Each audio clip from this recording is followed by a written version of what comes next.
আচ্ছা তোমরাই বলো তো, নিজেদের কোনো স্পেশাল দিনে কি আর রাত্রিবেলা দেরি করে বাড়ি ফিরতে ভালো লাগে কারোর?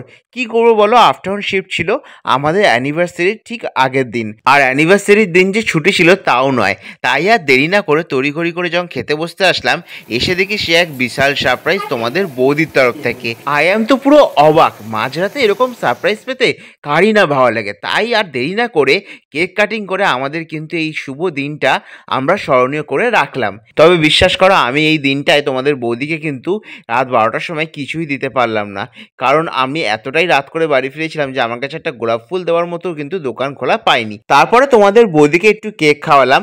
তবে জানো তো, আমার মা আর বাবা কিন্তু আমাদের এই শুভ দিনটা আরও স্মরণীয় করে রাখার জন্য তোমাদের বৌদিকে দেখো একটা সবসময় পরার সুন্দর একটা পলা বাঁধানো কিন্তু দিয়েছিল, যেটা দেখে তো তোমাদের বৌদি বেশ খুশি হয়েছে। তবে খুনসুটি কিন্তু এখানেই শেষ নয়, পরের পার্টে নিয়ে আসছি বাকিটা।